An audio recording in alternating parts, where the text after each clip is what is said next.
যে সময়টাকে ইতিহাস দুটা শব্দে আইডেন্টিফাই করেন, আইয়ামে জাহেলিয়া। এক কথায় আইয়ামে জাহেলিয়া, অন্ধকারের যুগ। অন্ধকারের যুগ, দ্য এজ অফ ডার্কনেস, অন্ধকারের যুগ। এই অন্ধকারের যুগ আল্লাহ রাব্বুল আলামিন মাত্র 23 বছরের ব্যবধানে একটা কিতাব নাজিল করে, একজন নবীকে প্রেরণ করে, একজন নবীর সুন্নাহ দিয়ে, এবং একটা জামা, সাহাবায়ে কেরামের জামা, মানে ঐক্যবদ্ধ একটা প্ল্যাটফর্ম, এটাকে দিয়ে আল্লাহ রাব্বুল আলামিন মাত্র উইদিন 23 ইয়ার্স, মানে মাত্র 23 বছরের ব্যবধানে আল্লাহ রাব্বুল আলামিন এই সমাজের চিত্রটাকেই পরিবর্তন করে দিয়েছে। এটা আমরা দেখেছি মাত্র 23 বছরের ব্যবধানে। তো সিরাতটা যদি আপনাদের পড়া থাকে তাহলে আপনারা বুঝতে পারবেন যে কিভাবে এই পরিবর্তনটা হয়েছে। যাদের সিরাতটা পড়া নাই তাদের বুঝতে একটু অসুবিধা হতে পারে। এই কারণে আমি আপনাদেরকে পরামর্শ দিই, যেভাবে আপনারা কোরআন শেখেন, যেভাবে হাদিসকে গুরুত্ব দিয়ে পড়েন, ঠিক সেইভাবেই নবী মুহাম্মদ সাল্লাল্লাহু আলাইহি ওয়াসাল্লামের পবিত্র জীবনীটাকে শুরু থেকে শেষ পর্যন্ত পড়ে শেষ করতে হবে। তাহলে আপনি ধাপগুলো বুঝতে পারবেন কিভাবে তিনি সমাজ সংস্কার করেছেন। না হলে বুঝতে পারবেন না। কোরআনের একটা আয়াত থেকে আপনি নিজে নিজে একটা দলিল তো বের করতে পারবেন না, একটা হাদিস থেকে আপনি নিজে নিজে একটা দলিল তো বের করতে পারবেন না। সিরাতটা যদি মাথায় থাকে, পুরো সিরাত মোবারক, পবিত্র সিরাত, তাহলে আপনি বুঝতে পারবেন কোন সিচুয়েশনে নবী সাল্লাল্লাহু আলাইহি ওয়াসাল্লাম প্রেরিত হয়েছিলেন, কিভাবে শুরু করেছেন, কিভাবে সামনে এগিয়েছেন, কোন প্রেক্ষাপটে কিভাবে তিনি রিয়্যাক্ট করেছেন, এবং কিভাবে আস্তে আস্তে এই দিনটা অল্প গুটি কয়েক মানুষ থেকে পুরো জাজিরাতুল আরবের মধ্যে ছড়িয়ে পড়েছে, প্রতিষ্ঠিত হয়েছে। এক কথায় দিন কায়েম হয়েছে কিভাবে, এটা বুঝতে হলে সিরাত লাগবে। এটা যদি আমরা 2 মিনিটের মধ্যে বলি, তাহলে প্রথমে নবী সাল্লাল্লাহু আলাইহি ওয়াসাল্লাম ওহী প্রাপ্ত হয়েছেন। সেই ওহীটা হচ্ছে কোরআন এবং হাদিস এবং সুন্নাহ, এবং সেই ওহী দিয়ে তিনি দাওয়াতের কাজ শুরু করেছেন। তিনি মানুষের দরজায় দরজায় যাওয়া শুরু করেছেন। মক্কায় 13 বছর নিরলস পরিশ্রম করে তিনি দাওয়াতের মেহনত অব্যাহত রেখেছেন, এবং দাওয়াতটা ছিল পরিপূর্ণ ইসলামের দাওয়াত, আংশিক দাওয়াত নয়। আমাদের দাওয়াত, তার দাওয়াতের মধ্যে কিছু পার্থক্য দেখা যায় অনেক সময়। তার দাওয়াত ছিল পরিপূর্ণ ইসলামের দাওয়াত, আমরা কিন্তু ইসলামের অংশ বিশেষ নিয়ে কথা বলি বেশি। এটা খেয়াল রাখতে হবে। তিনি দাওয়াতের কাজ করেছেন পরিপূর্ণ ইসলামের দাওয়াত, উদখুলু ফিস সিলমি কাফা, এর উপর আলো করার জন্য। এখন এই দাওয়াতের ফলে প্রথম 3 বছর গোপন গোপন দাওয়াত হয়েছে, কিন্তু এই 3 বছরেই এমন কিছু সাহাবী তৈরি হয়েছিলেন যারা পরবর্তীতে বদর, উহুদ, খন্দক, খায়বার কাঁপিয়ে দিয়েছিলেন। যেমন আবু বকর সিদ্দিক, ওমর ইবনে খাত্তাব, ওসমান বিন আফফান, আলী ইবনে আবি তালেব, যায়েদ ইবনে হারসা, তারপরে বিলাল ইবনে রাবাহ, হামজা রাদিয়াল্লাহু আনহু, আব্দুর রহমান বিন আউফ, সাদ বিন আবি ওয়াক্কাস, তা আবু উবাইদা ইবনে জাররাহ, এরকম বরেণ্য সাহাবী যারা, এই সাহাবীরা তৈরি হয়েছেন কখন? ওই প্রথম সময়ের দিকে, প্রথম 13 বছর, প্রথম 3 বছর গোপন দাওয়াতে এরকম বরেণ্য সাহাবায়ে কেরাম ইসলাম কবুল করা শুরু করেন। এরপরে দাওয়াতের গতি আরও বেগবান হয় যখন মক্কার শক্তিশালী কিছু মানুষ ইসলাম কবুল করেন, যেমন হামজা রাদিয়াল্লাহু আনহু, ওমর ইবনে খাত্তাব, এইরকম কিছু মানুষ। কারণ তাদের একজনের বক্তব্য বা একজনের অবস্থান সমাজে আরও 100 জনের সমান ছিল, 1000 জনের সমান ছিল। যখন সমাজে দাওয়াতের মধ্য দিয়ে প্রভাবশালী কিছু ব্যক্তি ইসলামের দিকে চলে আসে, তখন ইসলাম শক্তিশালী হয় এবং দাওয়াতটা বেগবান হওয়া শুরু হলো। দাওয়াত যত বেগবান হওয়া শুরু হলো, ততই কাফেরদের নির্যাতন বাড়তে থাকলো। দাওয়াত যত বেগবান হচ্ছিল, নির্যাতনের মাত্রা তত বাড়ছিল। আমরা বিপরীতভাবে বলতে পারি, নির্যাতনের মাত্রা যত বাড়ছিল, দাওয়াতও তত বেগবান হচ্ছে। আজকের বিষয় তাই হচ্ছে। ইসলামকে মুছে ফেলার যত চেষ্টা করা হচ্ছে, ইসলাম ততই ছড়িয়ে পড়ছে, আলহামদুলিল্লাহ। তো এই বিষয়গুলো সিরাত থেকে দেখবেন সব মিলে যাবে। ওই যে আইয়ামে জাহিলিয়াতের বর্ণনা দিলাম, এখনকার বিশ্বে এই প্রত্যেকটা জাহিলিয়াত মজুদ আছে। প্রথমে যে আইয়ামে জাহিলিয়াতের যে খাসলতগুলো বললাম, সেগুলো এখনকার বিশ্বে শতভাগ মজুদ আছে। এটা অনেক লম্বা আলোচনা। এখন তো মানুষ সরাসরি মুসলিমরা লাত, ওজ্জা, হবল, মানাতের ইবাদত না করলেও অদৃশ্য কিছু শিরকি মতবাদের ইবাদত করে, যেমন গণতন্ত্র, যেমন কমিউনিজম, ধর্মনিরপেক্ষতাবাদ, তারপরে জাতীয়তাবাদ, তারপরে এথিজম, নাস্তিকতা, এগুলো কিছু পশ্চিমা মতবাদ। এগুলো দেখা যায় না, ছোঁয়া যায় না, ভার্চুয়াল, ইনভিজিবল, কিন্তু এগুলো একটা আদর্শ। যে আদর্শগুলোর মধ্যে কুফর আছে, শিরক আছে, হারাম আছে, তাগুত আছে। সরাসরি মূর্তির সামনে সেজদা না করলেও অবচেতনভাবে মুসলিমরা আজকে এই মতবাদগুলোর পূজা করতেছে। এটাও শিরকের মধ্যেই পড়ছে আংশিক হইলেও। কোনো কোনো ক্ষেত্রে যদি আকীদা ঠিক না থাকে তাহলে পরিপূর্ণ শিরক হয়। এখন কথা হচ্ছে, এটা গেল মুসলমানদের অবস্থা। অমুসলিমরা তো মূর্তি পূজা করছেই। বিশ্বের বেশিরভাগ মানুষ এখন দেখা যাচ্ছে খ্রিস্টান ধর্মাবলম্বী, যারা ঈসা আলাইহিস সালামকে আল্লাহর পুত্র সাব্যস্ত করছে, নাউযুবিল্লাহি মিন যালিক। ইহুদিরা ওজাইর আলাইহিস সালামকে আল্লাহর পুত্র সাব্যস্ত করছে। আর মালউন যারা, মালউন মুশরিক, তারা কি করছে এটা তো আপনারা দেখতেই পাচ্ছেন। তারা লক্ষ কোটি দেবতা পূজা করছে, প্রকৃতি পূজা করছে। এর বাইরে আবার নতুন মতবাদ আসছে এখনকার বিশ্বে, নাস্তিকতা, যেটা এত এত উঁচু স্তরে ছিল না বিশ্বে কখনো। এই নাস্তিকতা দিন দিন এটা বাড়ছে আর বাড়ছে, বাড়ছে আর বাড়ছে। মানুষকে আল্লাহ দাসত্ব থেকে বের করে অন্য কোনো সত্তার দাসত্বের দিকে তারা নিয়ে যাওয়ার চেষ্টা করছে নাস্তিকতার আদলে। পরে দেখবেন, সামনে দেখবেন সেই সত্তা মাসিহুদ দাজ্জালের রূপে আত্মপ্রকাশ করবে ইনশাআল্লাহ। এটাও সামনে হবে। এখন যাই হোক, ওই জাহালাতগুলো এখন দূর হয় নাই, বরং বহু উঁচু স্তরে এটা সমাজে ছড়িয়ে পড়েছে। কারণ সেই স্বর্ণযুগ থেকে আমরা বের হয়ে আসছি, সেই স্বর্ণযুগ আমাদের এখন তো নাই। এখন ওই যে সুদ, এই সুদ এখন হয়েছে বিশ্ব ব্যবস্থার সুদভিত্তিক ব্যাংকিং সিস্টেম। একই সুদ, বরং তার চেয়ে ভয়াবহ। 90% মুসলিম সুদের সাথে সম্পৃক্ত, অলমোস্ট। হিসাব করে দেখে না, থাকতে হবেই ওয়ার্ল্ড ব্যাংকের আন্ডারে, IMF এর আন্ডারে, ফেডারেল রিজার্ভ ব্যাংকের আন্ডারে। আর এই ব্যাংকগুলো বেসিক্যালি পশ্চিমাদের স্বার্থে তৈরি করা হয়েছে এবং এরাই ইসরায়েলকে টিকিয়ে রেখেছে। ইসরায়েলকে কিন্তু শুধুমাত্র আপনার সামরিক শক্তি দিয়ে টিকিয়ে রাখা হয়নি, এদেরকে অর্থনৈতিক শক্তি দিয়ে টিকিয়ে রাখা হয়েছে। এবং এই শক্তিগুলো হাসিল করছে তারা এই ওয়ার্ল্ড ব্যাংক থেকে, IMF থেকে, আর খাস করে ফেডারেল রিজার্ভ ব্যাংক থেকে, যেটা 1800 শতকের শুরুর দিকে তারা চালু করেছিল। তো অনেক গভীর বিষয়গুলো। মূল কথা হচ্ছে ওই সুদভিত্তিক অর্থ ব্যবস্থা এখন পর্যন্ত যায় নাই, বরং এখন ওয়ার্ল্ড ওয়াইড এটাকে আমরা বলি গ্লোবালাইজেশন হয়েছে। মাদক সেটা কি থেমে গেছে? আইয়ামে জাহিলিয়াতের মাদক এখন বরং আরও উঁচু স্তরে আছে। কোন মুসলিম কান্ট্রি আছে যেটা মাদক মুক্ত?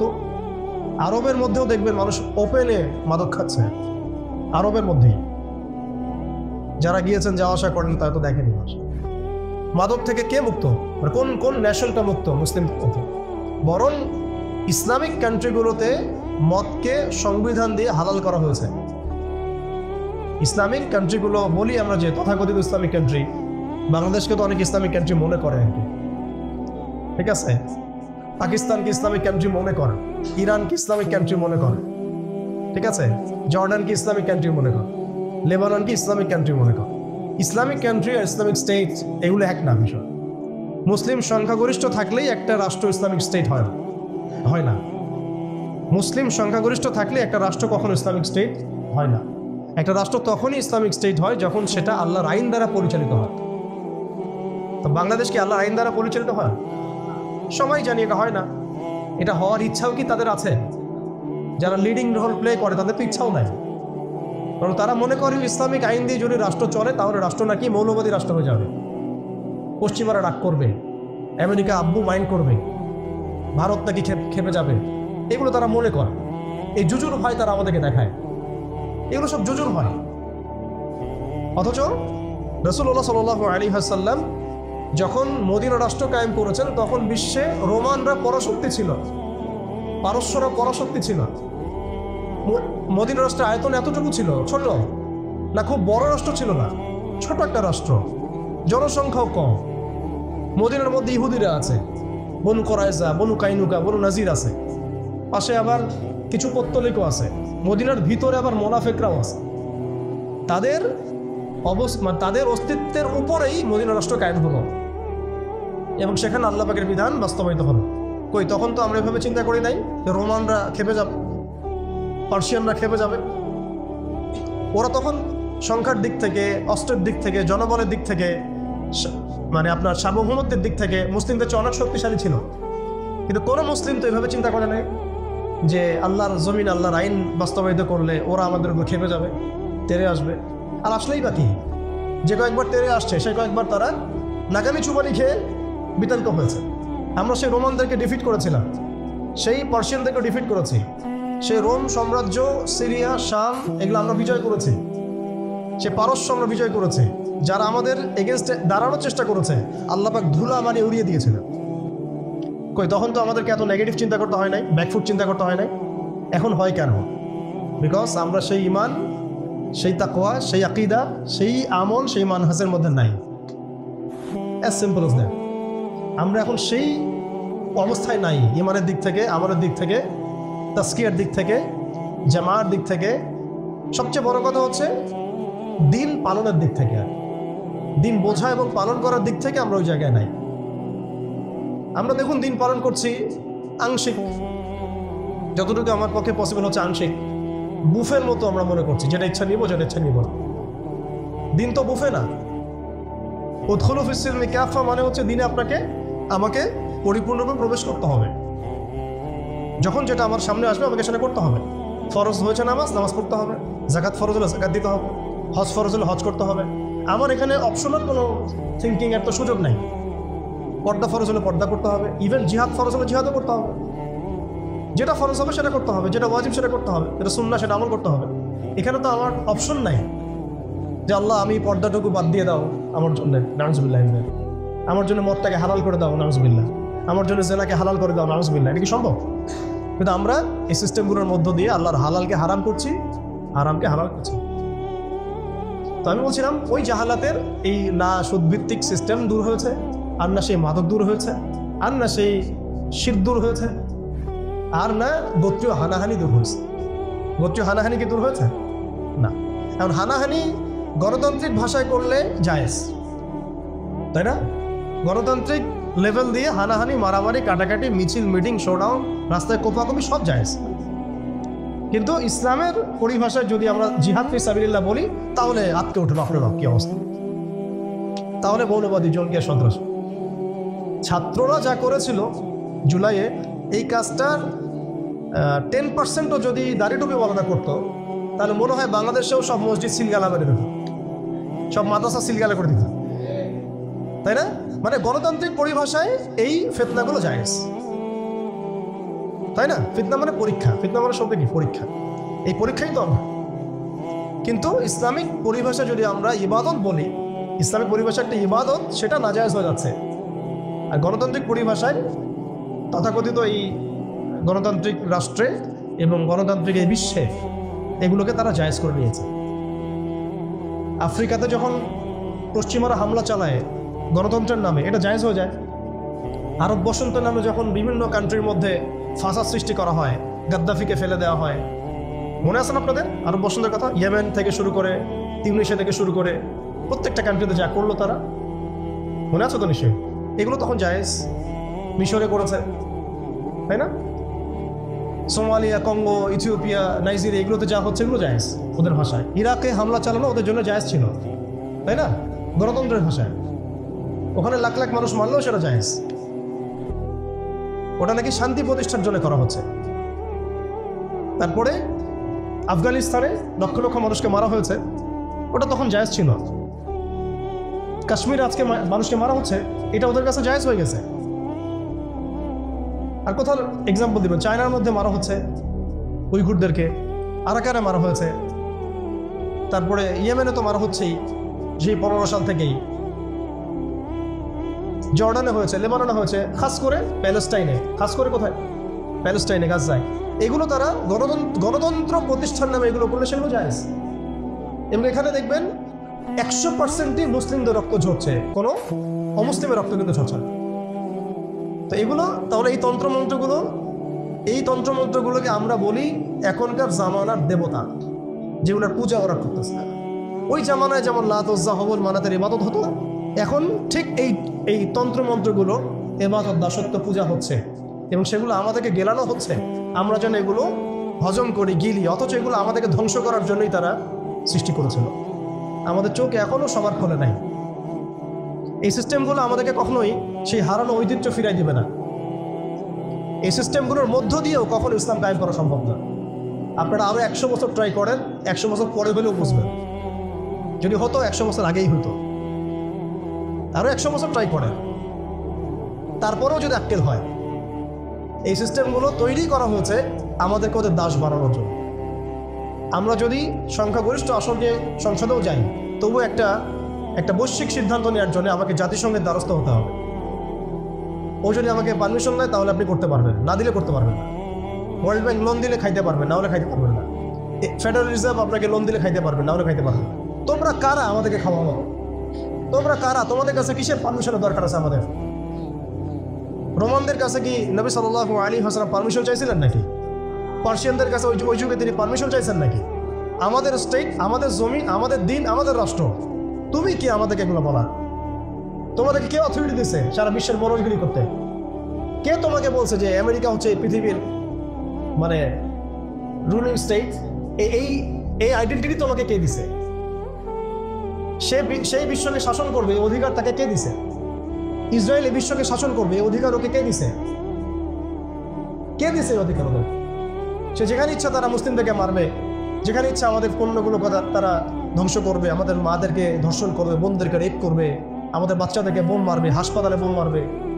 এবং এগুলো সব কিছু অপরাধ করার পরেও তাদের সামান্য ন্যূনতম সাফাইটুকু থাকবে না যে আমরা একটা অন্যায় করছি। বরং তারা উল্টা বলবে আমরা হিউম্যানিটি, গণতন্ত্র এবং শান্তি প্রতিষ্ঠার জন্য কাজগুলো করছি। এরপরে আমাদের চোখ খুলে না এই বিশ্বের মধ্যে আমাদের শত্রু কারা। এরপরে ওদের বানানো তন্ত্রমন্ত্রের মধ্যেই আমরা হাবুডুবু খাচ্ছি।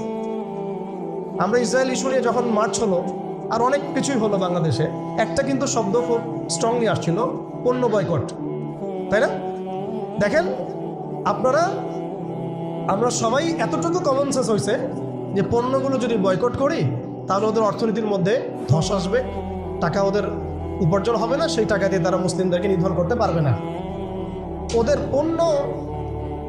পণ্য বয়কটের ব্যাপারে আমরা যতটা সচেতন ছিলাম, ওদের আদর্শ, মতবাদ, দর্শনগুলো বয়কটের ব্যাপারে আমরা এত সচেতন না।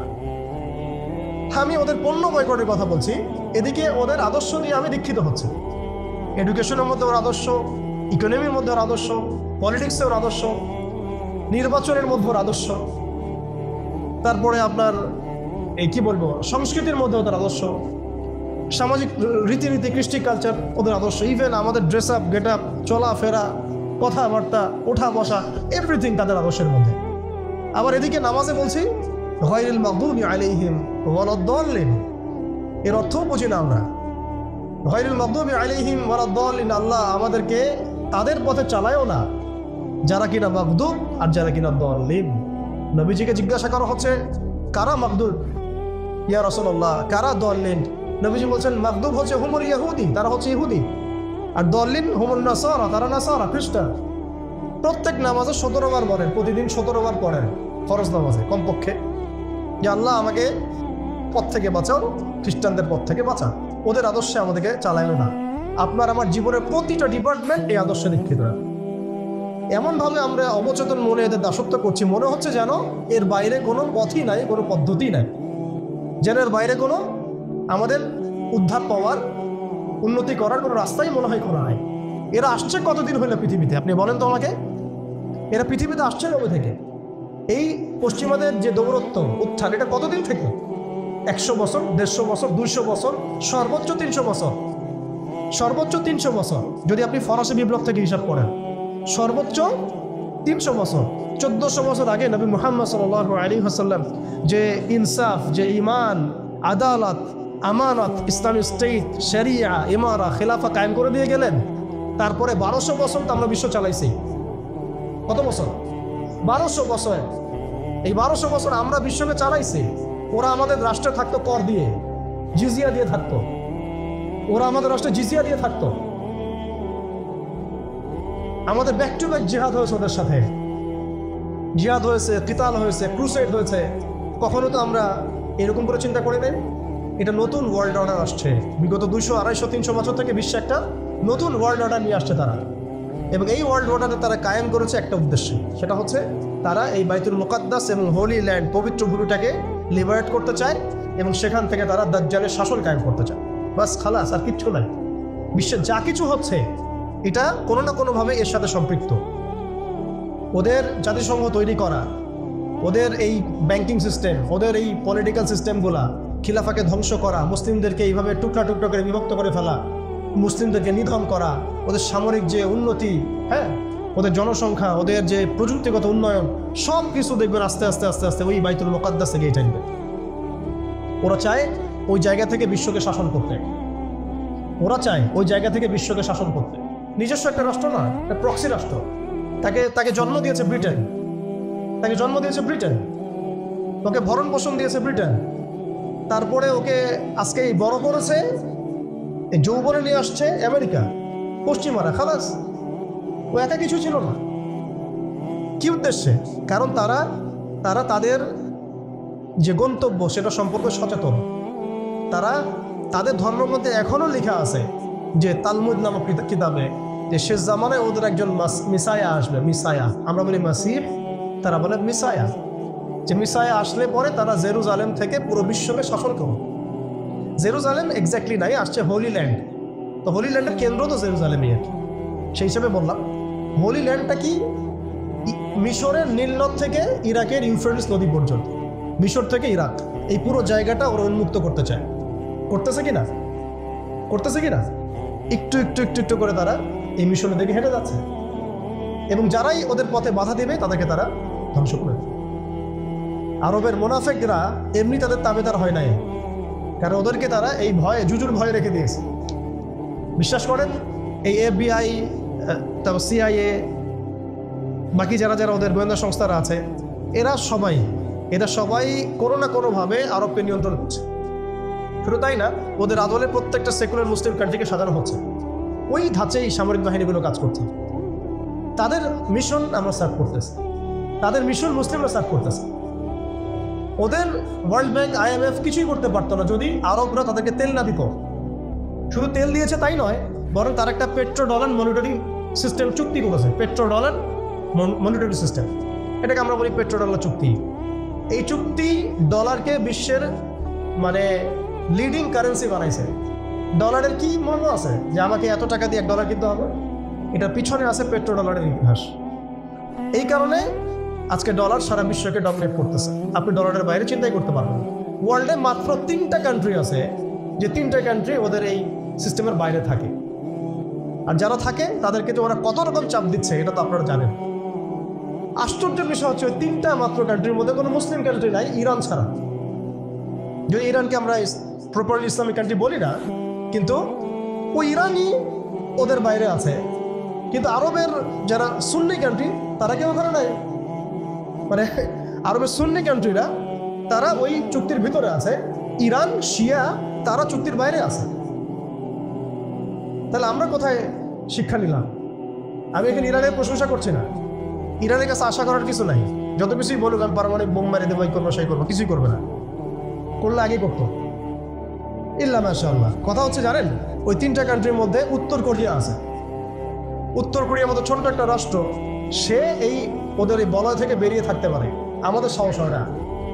আমাদের 57টা কান্ট্রি, কোটি কোটি জনগণ, খনিজ সম্পদ, তেল, গ্যাস, আর কি নাই, জনবল, সামরিক বাহিনী, প্রযুক্তি, ম্যান পাওয়ার সবই আছে। আমি বললাম শুধু ওই সিরাতের আদলে হাঁটি নাই, সিরাতের শিক্ষা থেকে আমরা শিক্ষা নেই নাই। ওই জজবা, ওই ইমান আমাদের মধ্যে থেকে চলে গেছে। আমরা ওই স্বপ্ন দেখাই বন্ধ করে দিয়েছি যে আমরা একসময় বিশ্বকে শাসন করতাম। এই স্বপ্নটা দেখাই বন্ধ হয়ে গেছে। মানুষ তো বাঁচেই স্বপ্ন নিয়ে যে আমি এরকম ছিলাম, আমাকে ওই জায়গায় যেতে হবে। মানুষ তো বাঁচেই একটা উদ্দেশ্য নিয়ে, গন্তব্য নিয়ে। আপনার লাইফের একটা গন্তব্য আছে, আপনি এই জিনিস অ্যাচিভ করতে চান এবং আপনি সেই পথে হাঁটছেনও, পরিশ্রম করছেন। আল্লাহ চাইতে একদিন আপনি অ্যাচিভ করবেন ইনশাআল্লাহ। কিন্তু যার লাইফে কোনো গোলই নেই, তাদের কি হবে? উম্মাহ আজকে এরকম একটা অবস্থায় আসছে। আমি এখানে আমভাবে সবার কথা বলছি না। যাদের স্বপ্ন দেখার তারা ঠিকই দেখছে, যাদের কাজ করার তারা ঠিকই করছে, তারা কেউ বসে নাই। যাদের জীবন দেওয়া তারা ঠিকই দিচ্ছে, যাদের প্রতিবাদ করার তারা ঠিকই করছে, যাদের জালেমের এগেনস্টে দাঁড়ানো তারা দাঁড়াচ্ছে কি না? সারা ওয়ার্ল্ডে যাদের এই জজবা আছে তারা ঠিকই কাজ করছে। আমি আমভাবে সবাইকে বোঝাই নাই, মেজরিটিকে বোঝাচ্ছি। তো যাদের কাজ করার তারা তো করছে, এবং যারা সফল হওয়ার তারা তো হবে ইনশাআল্লাহ। আল্লাহ পাক যেন আমাদের প্রত্যেক বিশ্বের বিভিন্ন জায়গায় আমাদের যে ভাইয়েরা দিন প্রতিষ্ঠার জন্য কাজ করছেন সবাইকে বিজয় দান করে নেন। এখন সময়ে আমাদের হাতে অল্প, আমি শেষ করবো এখান থেকে। এখানে আসেন, আমি যে কথাটা বলতে যাচ্ছিলাম যে সিরাতের আদলে নবী সাল্লাল্লাহু আলাইহি ওয়াসাল্লাম এইভাবে দাওয়াতের কাজ করার পরে সবর করে ধৈর্য ধরে প্রয়োজনে হিজরত করে তারপরে আবার মদিনা রাষ্ট্র কায়েম করেছেন।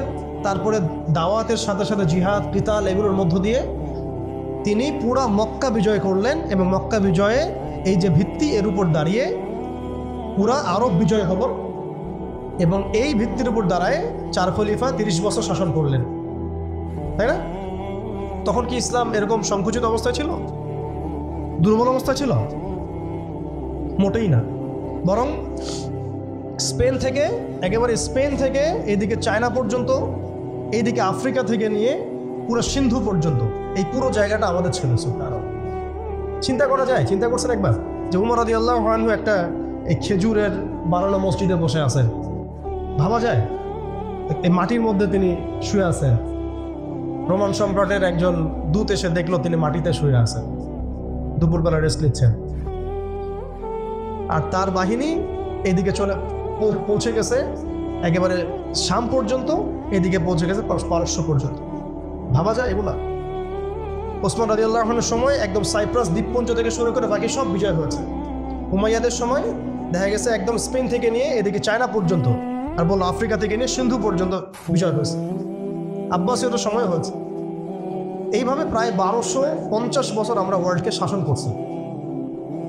তখন একটা মুসলিম নারীর দিকে চোখ তুলে তাকানোর জরুরত পড়তো না। একটা মুসলিম ভাইকে অন্যায়ভাবে হত্যা করবে সাহসই কারো ছিল না, গায়ে টোকা দিবে সাহসই ছিল না। আজকে আমাদের চোখের সামনে বিগত 100 বছরে আমার তো মনে হয় মিনিমাম 10 কোটি মুসলমানকে হত্যা করা হয়েছে। মিনিমাম 10 কোটি মুসলমানকে হত্যা করা হয়েছে বিগত এই 100 বছর। মানে একেবারে চিহ্নিত করে করে মারা হচ্ছে, ইস্যু তুলে তুলে মারা হচ্ছে। যখন কোনো ইস্যু নাই, সবাই শান্তিপূর্ণ অবস্থায় থাকতে যাচ্ছে, তখন জঙ্গি ইস্যু তৈরি করা হচ্ছে, কোন নাটক সাজানো হচ্ছে। আরে মারবি বা যুদ্ধ করবি তো ঘোষণা দিয়ে কর, লুকাচুরির কি আছে? মুসলিমদেরকে মারার জন্য ভারতে নতুন নতুন পায়তারা চলতেছে। এখন আমাদের এই ভাইরা তো বদ্ধ একটা জায়গায়। আপনারাই বলেন তারা কি করবে এখন? তারা মিশন নিছে, রাষ্ট্রীয়ভাবে মিশন নিছে মুসলিম লীগ দলের। এখন এই ভাইদের কোনো রাষ্ট্র নাই, কোনো জামা নাই, কোনো আমির নাই, কোনো এদাদ নাই, কোনো জিহাদের কোনো মানে ওখানে অবস্থাই নাই করার মতো তাদের, তাই না? ভিতরে কথা বলছি আমি, কাশ্মীরের কথা বলছি না। তাহলে এই ভাইরা এখন কি করবে? এই যে অবস্থা, এই অবস্থা কি মনে করছেন আমাদেরকে প্রভাবিত করবে না?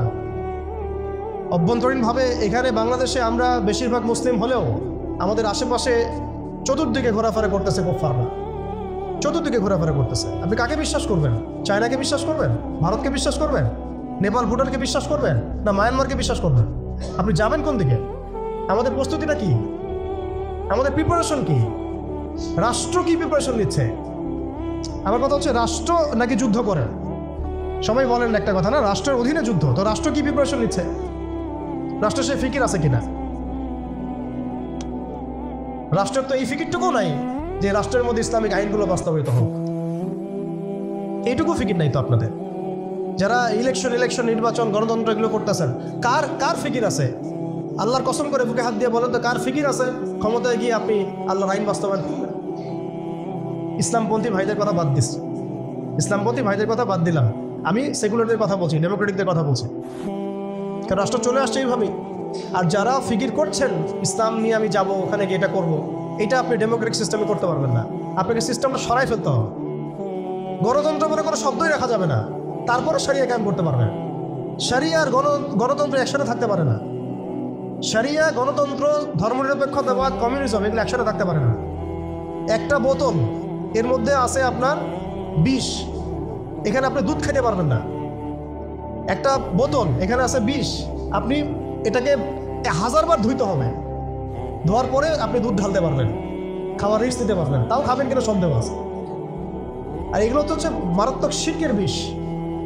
এগুলো পশ্চিমাদের দাসত্ব করাবে আপনাকে। আমাদের হচ্ছে বড় কান্ট্রি আছে একটা তুরস্ক, একটা ইসলামিক ল বাস্তবায়ন করছে কিনা দেখায়। বড় একটা কান্ট্রি আছে মিশর, দেখায় আমাকে একটা ইসলামিক ল বাস্তবায়ন করতে পারছে কিনা, তিউনিসিয়া পারছে কিনা, আজারবাইজান পারছে কিনা, মরক্কো পারছে কিনা, ইথিওপিয়া পারছে কিনা, আপনারা বলেন পারছে কি? ইয়েমেন পারছে কিনা, জর্ডান পারছে কিনা, লেবানন পারছে কিনা? পারে নাই। আফগানিস্তান পারছে কেন? আফগানিস্তান পারছে কেন? কারণ তারা সিস্টেমগুলোকে সরাই দিছে। সিরাতের আদলে, সিরাতের রক্তে ওরা জমিনকে পবিত্র করে ফেলছে। সিরাতের আদলে জিহাদের মাধ্যমে রক্ত দিয়ে পশ্চিমাদেরকে বিতাড়িত করে ওরা জমিনকে পবিত্র করে সারিয়া কায়েম করছে। এটাই সারিয়া কায়েম করার রাস্তা, আর কোনো রাস্তা নাই। আপনি যতই তন্ত্রমন্ত্রের ধার ধারেন না কেন, আপনি কখনোই সফল হতে পারবেন না। লিখে নেন, কাজ করতে থাকেন, দেখেন। ফান্তাজিরু ওয়া ইন্না মাআকুম মিনাল মুনতাজিরিন। কোনো সমস্যা নাই। আফগান পারছে এই কারণেই, কারণ তারা পশ্চিমাদের তন্ত্রমন্ত্রের গোলক ধাঁধায় পড়ে নাই। তারা সিরাতের রাস্তায় হাঁটছে। ওকে, আমাদের সাথে লড়বা, আমরাও তোমাদের সাথে লড়বো। ঠিক আছে, হয় তোমরাও থাকবে, না হলে আমরা থাকবো। হয় তাওহীদ থাকবে, না হলে শিরক থাকবে। হয় শরিয়া থাকবে, না হলে তোমাদের তন্ত্রমন্ত্র থাকবে। এই লড়াই যখন হইতে হইতে হইতে এক পর্যায়ে 20 বছর সময় লাগলেও সেটা আজকে বাস্তবায়ন হয়েছে। যেটা আপনার আমার অঞ্চলে 100 বছরও হয় নাই, 50 বছরও হয় নাই। এরপরেও আল্লাহ পাক আমাদেরকে চোখের সামনে কিন্তু মিসাল দেখাই দিয়েছেন। তারপরেও আমাদের মধ্যে বোধোদয় হচ্ছে না, আমরা বুঝতে পারছি না যে কোন পথে হাঁটবো। দেশের যত সমস্যা দেখবেন, মিডিয়া যান, মিডিয়ায় গেলে মনে হবে দেশের সমস্ত সমস্যার ভালো এবং সমাধান হচ্ছে একটা বিষয়। মিডিয়ার ভাষায় মিডিয়ায় ঢোকেন, দেখেন কি হচ্ছে। অনেক প্রবলেম দেশের মধ্যে, সংস্কার, এইটা সেটা অনেক কিছু হচ্ছে। ভাবখানা এমন যে সব কিছু থেকে উদ্ধার করবে আমাকে একটা শব্দ, তার নাম নির্বাচন। তার নাম মানে নির্বাচন হলেই সব সমাধান হয়ে যায়। বাস খালাস, এটা আমাদের আকীদা, আমাদের চিন্তা এরকম ভাই। একটা মুদির দোকানদারকে জিজ্ঞাসা করেন, সেও এই কথাই বলবে। আবার বুদ্ধিজীবীকে জিজ্ঞাসা করেন, সেও এই কথাই বলতেছে। টকশোতে বসে সেও এই কথা বলতেছে। এমপিকে বলেন, সেও এই কথা বলতেছে। মানে পুরো অবচেতন দাসত্ব, অবচেতন ইবাদত। দেখেন আমার অবচেতন মনে আমরা ইবাদত করে ফেলছি গণতন্ত্রের, পশ্চিমাদের, ওদের তন্ত্রমন্ত্রগুলোর। ইলেকশন দিলে সব সমাধান হয়ে যাবে? কোন পদ্ধতিতে আপনি দিবেন? দেওয়ার পরে কি হবে? মূলনীতি কি থাকবে? সংবিধান কি থাকবে? সংস্কারগুলো কি কি হবে? আপনি কি আল্লাহর জমিন, আল্লাহর দিন কায়েমের দিকে আসবেন কিনা? এখানে তো অনেক কথা আছে। এগুলোকে সলিউশন না করে XYZ যেই আসুক, আপনি আমাকে বসায় দিন, আমি কিছুই করতে পারবো না। সিম্পল, আমাকে বসায় দেন, আমি কিছুই করতে পারবো না। আপনি সবচেয়ে পরহেজগার মানুষটাকে বসায় দেন, সেও কিছু করতে পারবে না, কারণ সিস্টেমটাই তাকে করতে দিবে না। এই জিনিসগুলো আমাদের বোঝা উচিত। উম্মার সংকটগুলো এভাবে আমাদের আইডেন্টিফাই করতে হবে। যে অনেক লম্বা হয়ে যাচ্ছে, হয়তো আমি শেষ করে দিই এখন। শেষ করি ভাই, অনেক লম্বা করা যাবে না, নামাজের ব্যাপার আছে। এখানে আমাদের ওই হারানো ঐতিহ্যটাকে আমরা বুঝতে পারলাম, আমরা কোথায় ছিলাম আমরা, এটা কি বুঝতে পারছেন? এখন দেখেন আমরা আসি কোথায়। এখন আসি কোথায়? এক বাক্যে, আমাদের সারা ওয়ার্ল্ডে কোনো খিলাফা স্টেট নাই, 1 নম্বর কথা। 2 নম্বর, নাই তো নাই, জেরুজালেম আমাদের হাতে ছিল, ওইটাও আমাদের কাছ থেকে কেড়ে নেওয়া হয়েছে। তারপরে আমাদেরকে এরকম 57টা পিস রাষ্ট্রে ভাগ করা হয়েছে, ওই খেলাফা রাষ্ট্রকে বাদ দিয়ে। এবং প্রত্যেকটা রাষ্ট্রের মধ্যে মোনাফেক শাসক বসায় দেওয়া হয়েছে। একদম খোলামেলা বলে দিই, প্রত্যেকটা রাষ্ট্রের মধ্যে ম্যাক্সিমাম মোনাফেক শাসক বসায় দেওয়া হয়েছে, যারা নিজেরাই পশ্চিমাদের ওভাবে সার্ভ করবে এবং আল্লাহর জমিনে তাগুত কায়েম করবে। আল্লাহর জমিনে তাগুত কায়েম করবে এবং করেছো তারা। তাগুত কি তারা তো বুঝে না। তাগুত মানে শয়তান। যেখানে আল্লাহর বিধান চলে না, ওখানে শয়তানি বিধান চলে, সিম্পল। এটা 1000 জন বুদ্ধিজীবী মিলেও যদি একটা সংবিধান লিখে আর সেখানে আল্লাহ বিরোধী আইন থাকে, সেটা তাগুত। সেটার নাম কি? তাগুত। এই তাগুত মানে শয়তান। কেউ যদি ওর প্রতি ইমানদার হয়ে মারা যায়, জাহান্নামে যাবে। কেউ যদি ওর প্রতি ইমানদার হয়ে মারা যায়, সরাসরি জাহান্নামে যাবে ইনশাআল্লাহ, কারণ সে তাগুতের দাসত্ব করছে। আর আমাদেরকে বলাই হয়েছিল, ওয়া মা ইয়াকফুর বিত-তাগুত ওয়া ইউমিন বিল্লাহ ফাকাদ ইসতামসাকা বিল-উরওয়াতিল ওয়াসতা লা ইনফিসামা লাহা ওয়াল্লাহু সামিউন আলিম। সূরা বাকারায় 256 নম্বর আয়াত পড়ে দিন, বাসায় গিয়ে আয়াতুল কুরসির পড়ে আছে। তাগুতকে কুফরি না করা পর্যন্ত কেউ মুমিন হইতে পারে না। তাগুতের সাথে কুফরি না করা পর্যন্ত কেউ মুমিন হইতে পারবে না, এটাই বাস্তব। এখন এইভাবে আমাদেরকে ভাগ করা হয়, মোনাফেক শাসক বসায় দেওয়া হয়। শুধু তাই না, প্রত্যেকটা কান্ট্রির মধ্যে ওই 4 দেবতা 5 দেবতা ঢুকাই দেওয়া হয়েছে, ওই যে বললাম আগে। তারপরে একটা ডিপার্টমেন্ট ধরে তারা ধ্বংস করছে, একটা ডিপার্টমেন্ট ধরে। রাজনীতি ধ্বংস করছে, ইসলামিক রাজনীতি সরাই দিয়েছে। অর্থনীতি ধ্বংস করছে, সুদ ঢুকাই দিয়েছে। তার মধ্যে ঘুষ আছে, ইনফ্লেশন আছে, দুর্নীতি আছে, এগুলো তো আছেই। তারপরে সমাজের যে আমাদের ব্যাপারগুলো, সমাজের নীতি নৈতিকতার বিষয়গুলো দেখেন একেবারেই উঠাই দিচ্ছে, দিন দিন উঠাই দিচ্ছে। এখন নাকি আপনি স্ত্রীর সাথে সহবাস করলেও ধর্ষণ হবে। সুবহানাল্লাহ, কি অবস্থা! আর এদিকে আপনি পতিতালয়ে গেলে ওটা হচ্ছে শ্রমিকের কাছে গেছেন আপনি। কি বোঝাচ্ছে আমাদেরকে তাহলে? এটাই তো নাকি? আর আপনি নাউজুবিল্লাহ কেউ যাবে পতিতালয়ে, তাদেরকে বলা হচ্ছে তারা শ্রমিক। তার তসলিমা নাসরিনকে আমরা এখান থেকে বিতাড়িত করছিলাম কেন? তসলিমা নাসরিনকে আমরা বিতাড়িত করছিলাম কেন? ঘুরে ফিরে তো সেটাই আসতেছে। আবার শুধু তাই না, এখন আবার লিঙ্গ চেক করতে হয়, সে কি নারী না পুরুষ না অন্যান্য। অন্যান্য মানে কি জানেন? অন্যান্য মানে কি ট্রান্স কিনা, ট্রান্সজেন্ডার চালু করে দেওয়া হলো। আরে ভাই, হজের নিবন্ধন করতে গেলেও দেখা যাচ্ছে অন্যান্য আসতেছে। কি বোঝাচ্ছে না আমাদেরকে তাহলে? মানে ট্রান্সজেন্ডারটাকে আপনারা ভিতরে ভিতরে এটাকে প্রমোট করে ফেললেন, লিগালাইজ করে ফেললেন। আবার সমকামিতা তো আছেই, জেনা ব্যভিচার এগুলো তো ছড়াচ্ছেই, ফ্রি মিক্সিং দিয়ে দিছে, ছেলেমেয়ের অবাধ মেলামেশা। মানে সমাজের একটা যে স্থিতিশীলতা থাকে মুসলিমদের, এটাকে ধ্বংস করছে এরা। এটা কি পশ্চিমারা এসে করছে এখানে? ওদের অনুগত দাসদেরকে দিয়ে করাইছে। সমাজকে ধ্বংস করছে, অর্থনীতি ধ্বংস করছে, রাজনীতি ধ্বংস করছে, মিডিয়াগুলো ওদের হাতে নিয়ে নিছে। মিডিয়া হাতে নেওয়া মানে হচ্ছে মানে দিনকে ওরা রাত বানাই দেবে, রাতকে দিন বানাই দেবে। আর আপনারা তাদেরকে এত বিশ্বাসও করেন, অনেকে একটু ইসলামিক নিউজ করলে আপনারা বিশ্বাসও করেন। আসার সময় যে আমরা মাওয়াদি আসলাম, ওখানে দেখবেন একটা পোস্টার আছে বড় করে, সেটাতে লেখা আছে যে ওই যে আবু সাইদের ছবি দেওয়া আছে, দিয়ে আছে কি নতুন বাংলাদেশে স্বাগতম না, এরকম কিছু একটা। নিচে লেখা আছে প্রথম আলো। দেখেন এদের চরিত্র দেখেন। এরা বিগত প্রায় শুরু থেকে এরা আজ পর্যন্ত এই তাগুদের সার্ভ করছে, ভারতের দালালি করছে, ফ্যাসিস্টের দোসর ছিল। এরা আমাদেরকে জঙ্গি বানাইছে, এরা বহু মানুষকে কারাগারে পাঠাইছে, এরা বহু মানুষের গুমের জন্য দায়ী, খুনের জন্য দায়ী, হত্যার জন্য দায়ী, ফাঁসির জন্য দায়ী। এরা আবার পাল্টি মারলো পরিবর্তিত বাংলাদেশ। দেখছেন? এই হচ্ছে মিডিয়ার অবস্থা। প্রত্যেকটা মিডিয়া ওরা হাতে নিয়ে নিয়েছে। এবং এর সাথে প্রযুক্তিগত উন্নয়ন। আমি তো বলছিলাম যে মানে আমাদেরকে এইভাবে মনিটর করা হতো যে আমাদের ফোনে যদি আপনি একটা কল দেন, মেসেজ করেন, তাহলে আপনি ট্রেস হয়ে যাবেন। এইভাবে মনিটর করা যায়। আপনি গোপনে আপনার স্ত্রীকে কি বলছেন সেটা তারা শুনতেছে আরিফেতে। আমি জানি না আপনি আপনার ওয়াইফকে ফোনে গোপনে কি বলতেছেন। কিছু আলাপ হতে পারে না, অ্যাডাল্ট হতে পারে কিনা, ওইটা তারা রেকর্ড করতেছে। এখন টেকনোলজি এই জায়গায়, AI এখানে বসে একটা ক্লিক করবে, আপনাকে যদি ওইখানে শ্যুট করতে চাই শ্যুট করা যাবে। ড্রোন এসে আপনার কপালে গুলি মেরে দিয়ে চলে যাবে দূর থেকে। এই প্রযুক্তি দিয়ে এই ফিলিস্তিনে বহু মানুষকে মারা হচ্ছে এখন, রাইট নাও। তো আমি বলতে চাচ্ছিলাম আমরা কোন জায়গায় আসছি, এই জায়গায় এখনকার হালত, আজকে এই জায়গায় তারা আমাদেরকে নিয়ে আসছে। আর এখন প্রশ্ন হচ্ছে যে এই ওদের যে মানে অগ্রগতি, আমাদের যে অধঃপতন, এই জিনিসটার জন্য কি শুধু তারাই দায়ী না আমরাও দায়ী আছি? শুধু কি তারাই দায়ী না আমরা দায়ী আছি? আমরা আমাদের আগে দোষগুলো খুঁজে বের করব, আমরা নিজেরা আমাদের আগে ল্যাকিংসগুলোকে খুঁজে বের করব। আপনি দেখবেন খুঁজতে থাকেন, প্রথম ল্যাকিংস পাবেন আপনি, আমি, বেশিরভাগ মানুষই জীবনের মৌলিক উদ্দেশ্য থেকে সরে গেছে।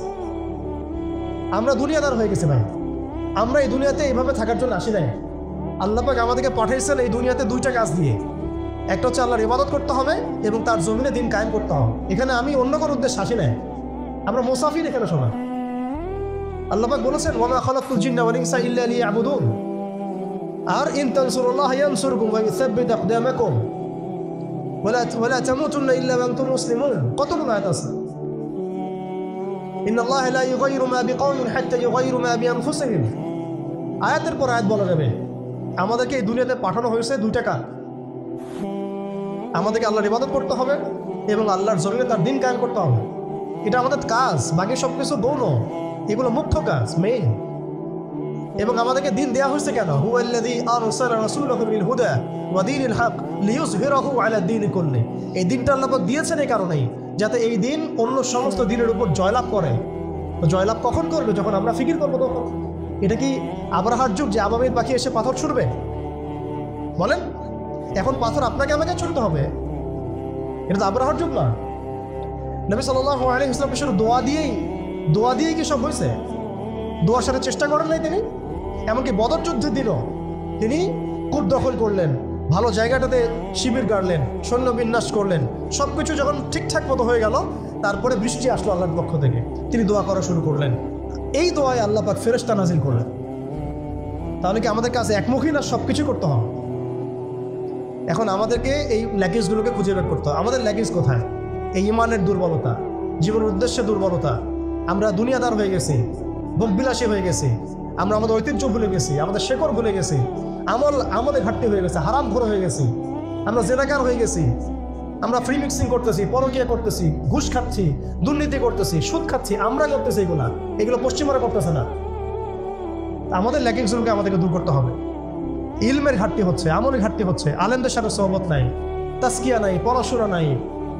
কি করতেছি ভাই আমরা? আসলে কি জন্য আসছি আর কি করতেছি?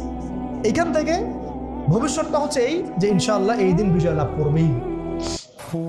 আজকার কাল হোক, আল্লাহ পাক এমন জামা, এমন ইমারা, এমন আল্লাহর সেনাবাহিনী তৈরি করবেন যারা আস্তে আস্তে আস্তে আস্তে বাইতুল মুকাদ্দাস পর্যন্ত যায়। এটা লেখা হয়ে গেছে। ইমামুল মাহদী আসবেন, লেখা হয়ে গেছে, এবং তার অনুসারী তৈরি হয়ে যাবে, লেখা হয়ে গেছে। দাজ্জালের বাহিনীও তৈরি হবে, এটাও লেখা হয়ে গেছে। দাজ্জাল তার অনুসারী ইহুদিদেরকে নিয়ে এই বিশ্বকে 40 দিন শাসন করবে, এটাও লেখা হয়ে গেছে। এবং তারপরে ঈসা আলাইহিস সালাম তাকে হত্যা করবেন প্যালেস্টাইনের বাগে লুত নামক জায়গায়, এটাও লেখা হয়ে গেছে। মহাযুদ্ধ মালহামা আসবে, এটাও লেখা হয়ে গেছে। এর কথা হচ্ছে এগুলো যেহেতু হবেই, লাউহে মাহফুজে লেখা হয়ে গেছে কুদিয়াল আমর, তাহলে আমাদেরকে তো আমাদের কাজগুলো এখন বের করে ফেলা উচিত। আমাদের কাজ কি করতে চান? আদৌ সেই বিজয় কাফেলে আমরা শরীক হতে চাই কি না?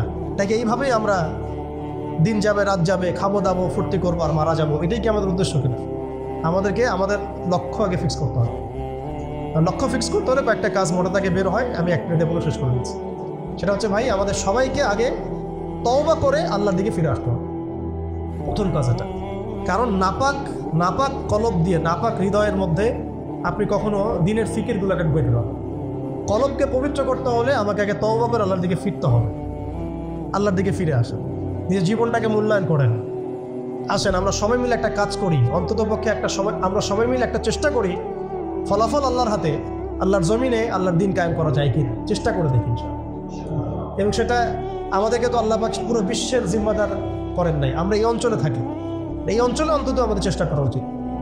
অন্য অঞ্চলে তো ভাইরা চেষ্টা করছে, আফগানের ভাইরা তো আমাদের জন্য পরোয়া করে বসে থাকে নাই, থাকে নাই। ওই আফ্রিকার ভাইরাও তো বসে নাই, এদিকে হামাসের ভাইরাও বসে নাই। কেউ কি বসে আছে? দেখেন, যাদের কাজ করে তারা কিন্তু ঠিকই করতেছে। আমাদের অঞ্চলের কনফ্লিক্টটা আপনি এড়াইতে পারবেন না। আমাদের অঞ্চলের কনফ্লিক্টটা হচ্ছে এই উগ্র হিন্দুত্ববাদীদের এগেনস্টে। এটা সাহায্য আর কাল হোক, আপনারা বুঝতে পারবেন। এর একটা বড় মিশন নিছে, অখণ্ড ভারত তারা করতে চায়। এটা স্পষ্ট এজেন্ডা ওদের। এই এজেন্ডার মধ্যে বাংলাদেশ বাইরে না, বাংলাদেশ অন্তর্ভুক্ত আছে। আমাদেরকে প্রিপারেশন নিতে হবে, সব দিক থেকে প্রিপারেশন নিতে হবে। সবচেয়ে বড় প্রিপারেশন আল্লাহর দিকে ফিরে আসা, পরিপূর্ণ ইসলামে প্রবেশ করতে হবে। উদখুলু ফিস সিলমি কাফা, একদম। আর ওই যে একটা প্রথমে বললাম, ইত্তাকুল্লাহ ওয়ালা তামুতুন্না ইল্লা ওয়া আনতুম মুসলিমুন, পরিপূর্ণ মুসলিম হয়ে যেতে হবে।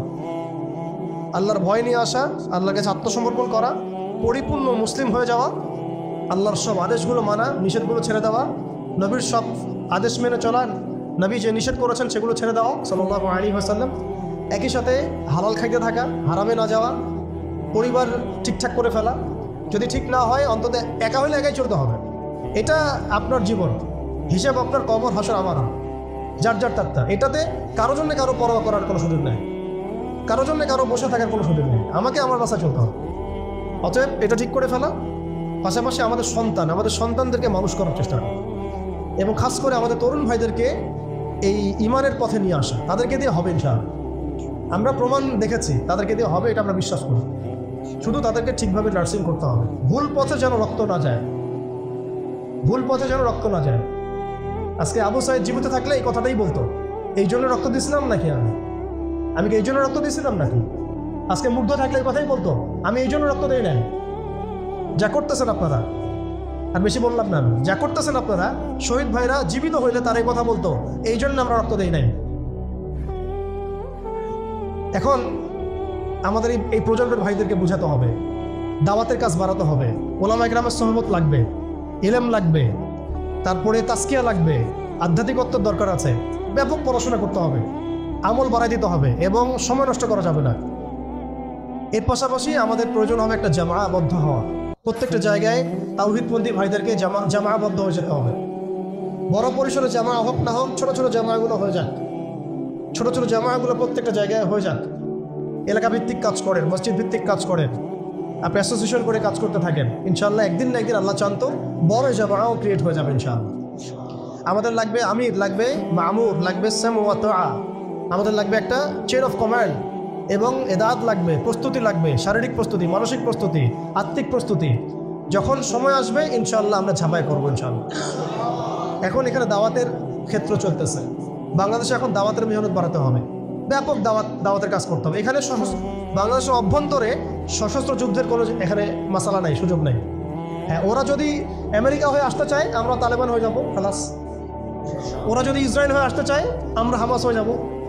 কিন্তু যদি এই অবস্থা না থাকে, শান্তিপূর্ণ অবস্থা, তাহলে আমাদের এখানে দাওয়াতের মেহনত বেগমান থাকতে হবে। এখন সে হালত চলতেছে, অতএব আমাদের সবাইকে দাওয়াতের কাজে আত্মনিয়োগ করতে হবে, এই যোগ্যতা তৈরি করতে হবে এবং এলাকা ভিত্তিক জামা গঠন করে ফেলতে হবে। এবং সবচেয়ে বড় কথা, ইসলাম তো পালন করবই, এর পাশাপাশি অনইসলামিক যে কুফরি, আকিদা, শিরিক, বেদাত, এগুলো সম্পর্কে আমাদের জানতে হবে। সমস্ত হালাল হারাম আইডেন্টিফাই করতে হবে, এগুলো থেকে দূরে থাকতে হবে। এমন যেন না হয় যে আমি সঠিক পথেও চলতেছি আবার গলদ আকিদার মধ্যেও আছি, আমি ভালো কিছু নিয়াতে হাঁটছি আবার দিকে কবিরা গুনাহ করতেছি। এমন যেন না হয়, নিজেকে একেবারে আকিদা আমল সব দিক থেকে পরিশুদ্ধ করে নেওয়া। আল্লাহ পাক আমাদের সবাইকে, খাস করে আমাদের তরুণ ভাইদেরকে এবং যারা যারা আমরা এই বয়ান শুনলাম বা শুনছি বা শুনবো ইনশাআল্লাহ, সবাইকে আল্লাহ রাব্বুল আলামিন এই জমিনে দিন কায়েমের জন্য কবুল করবেন। আল্লাহ পাক আমাদেরকে পরিপূর্ণ সত্য ঈমান দান করেন, একদম সাহাবীওয়ালা জিন্দেগি দান করেন, একদম হালালের মধ্যে থাকার তৌফিক দান করেন, সব ধরনের হারাম এবং কবিরা গুনাহ ছাড়ার তৌফিক দান করেন, সমস্ত রকম শিরিক, বেদাত এবং বিজাতীয় মতবাদ ছেড়ে দেওয়ার তৌফিক দান করেন। খাস করে আল্লাহ পাক আমাদের মধ্যে একটা ভ্রাতৃত্বের বন্ধন দান করেন।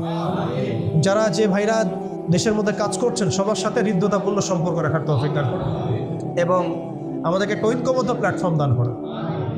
বহির্বিশ্বে যা হচ্ছে, আশেপাশে যা হচ্ছে, রাষ্ট্র, অর্থনীতি, জিও পলিটিক্স, সব কিছু সম্পর্কে একদম চোখ কান খোলা রাখার তৌফিক দান করুন। যখন যে হালত আসবে সেইভাবে আমরা রিয়্যাক্ট করবো ইনশাআল্লাহ। এখন আমাদের কাজগুলো যেগুলো বললাম এগুলো আমরা করতে থাকবো এবং এগুলোর সাথে সাথে আমরা ব্যাপক দাওয়াতের কাজ করতে থাকবো। আল্লাহ রাব্বুল আলামিন পবিত্র কুরআনুল কারীমের সূরাতুজ যারিয়াত এর 56 নম্বর আয়াতে বলেছেন, বা'দা আউযু বিল্লাহি মিনাশ শাইতানির রাজীম, ওয়া মা খালাকতুল জিন্না ওয়াল ইনসা ইল্লা লিয়া'বুদুন। আল্লাহ পাক বলেছেন, আমি জিন এবং মানব জাতিকে শুধুমাত্র আমার ইবাদত করার জন্যই সৃষ্টি করেছি। আল্লাহ রাব্বুল আলামিন বলছেন, আমি জিন এবং মানব জাতিকে শুধুমাত্র এবং শুধুমাত্র আমার ইবাদত করার জন্যই সৃষ্টি করেছি, অন্য কোনো কারণে করিনি। আমরা এই আয়াতটা কম বেশি সবাই শুনেছি, কিন্তু সমস্যা হচ্ছে কিভাবে বাস্তবে এই আয়াতটাকে প্রয়োগ করব, এই বিষয়টা নিয়ে আমাদের মধ্যে অনেক সমস্যা আছে। আল্লাহ পাক বলছেন, আমাকে আপনাকে সৃষ্টি করেছেন শুধুমাত্র ইবাদত করার জন্যই। আর আমরা দুনিয়ার চিত্র যা দেখছি, যে আমরা দুনিয়ার কাজকর্মগুলো শেষ করে যদি সময় পাই তাহলে ইবাদত করতে আসি। আল্লাহ পাক বলছেন, তোমাদেরকে সৃষ্টি করেছি শুধু আমার ইবাদত করার জন্য, আর কোনো কারণে সৃষ্টি করি নাই।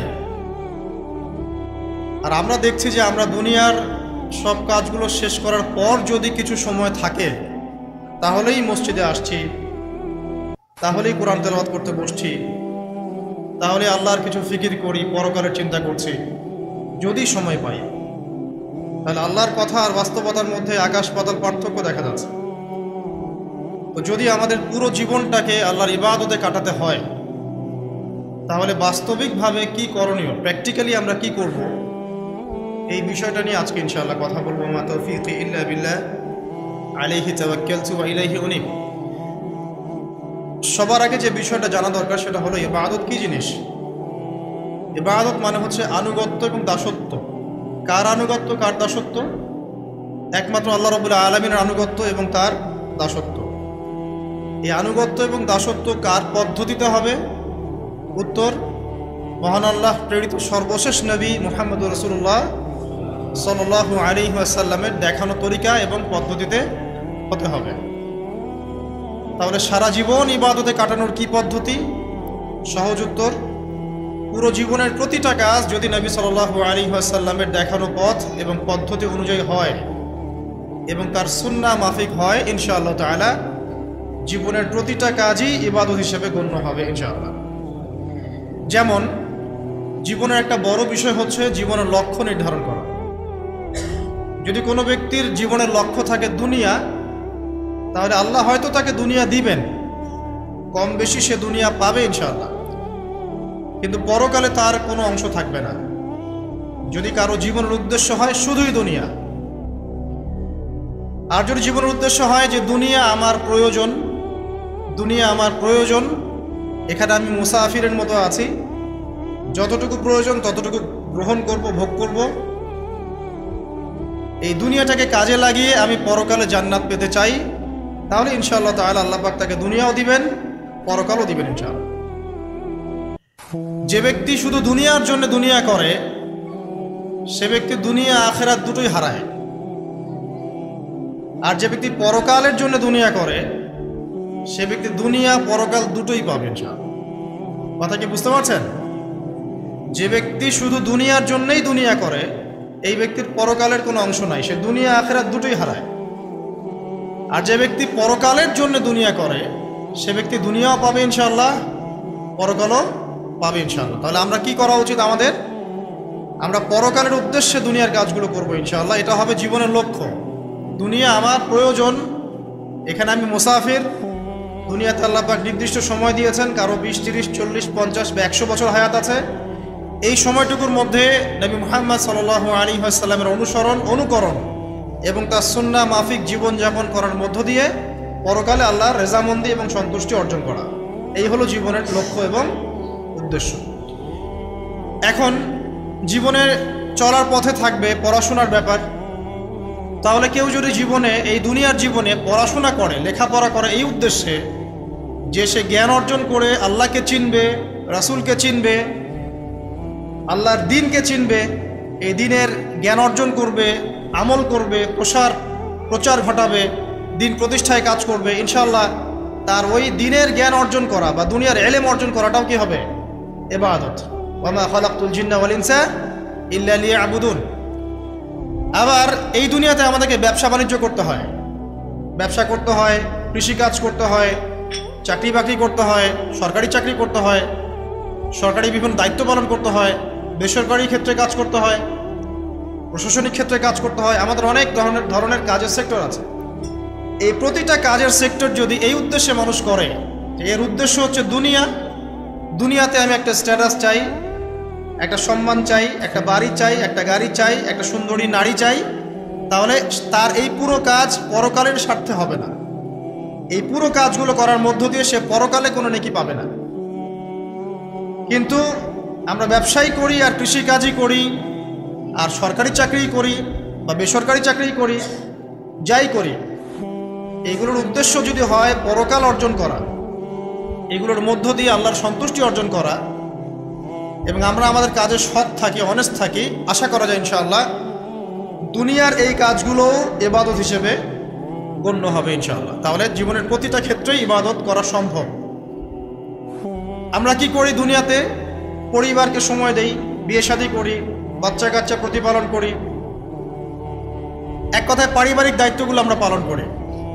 যদি পৃথিবীতে আমরা শুধু দুনিয়ার ভোগবিলাসের কারণে বিয়ে শাদী করি, বাচ্চা কাচ্চা নেই, জাস্ট দুনিয়ার জিনাত, অনলি দুনিয়ার জিনাত, এইসব কারণে যদি আমরা করি, তাহলে আপনার দুনিয়ার কাজগুলো দুনিয়া হিসেবেই গণ্য হবে, এটা পরকালের স্বার্থে গণ্য হবে না।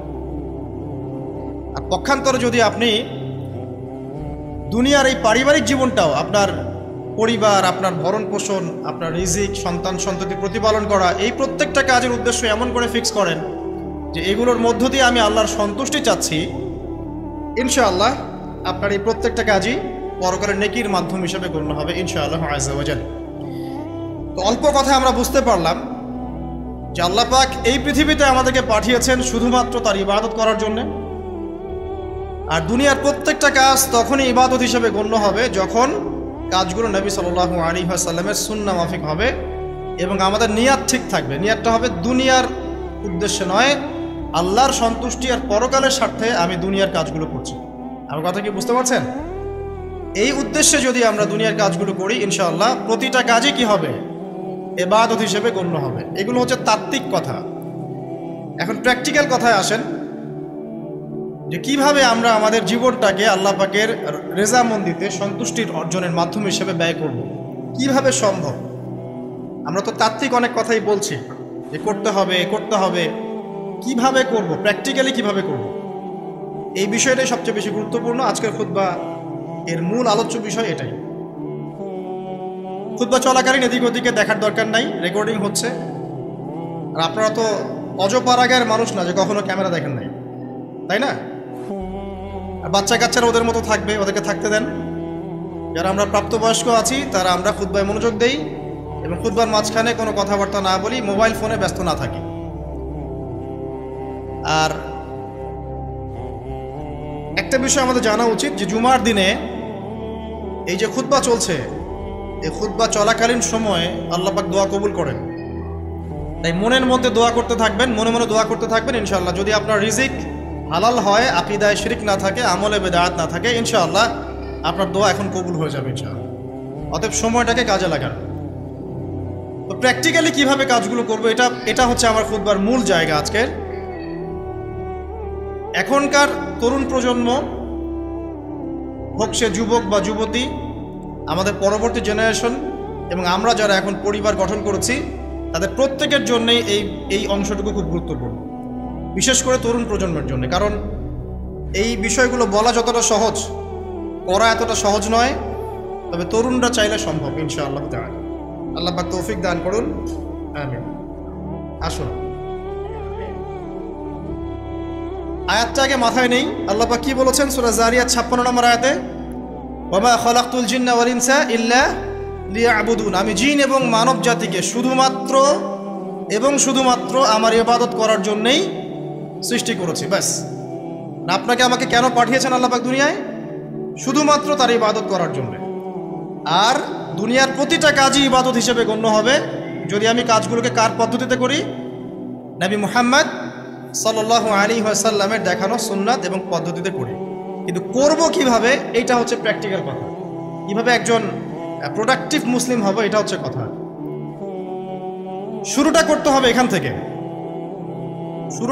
এখান থেকে যে আজকে থেকে নিয়াত করতে হবে যে আগামী যতদিন আল্লাহ পাক বা যত বছর যত যুগ আমাকে পৃথিবীতে বাঁচিয়ে রাখবেন, তার প্রত্যেকটা দিন আমি এই সুন্নাহর উপর আমল করার চেষ্টা করবো ইনশাআল্লাহ। যদি পারি না পারি সেটা পরের ব্যাপার, আগে নিয়াত থাকবে আমি আমার জীবনের শেষ দিন পর্যন্ত এভাবেই এই পদ্ধতিতে আমল করে যাওয়ার চেষ্টা করব ইনশাআল্লাহ তাআলা।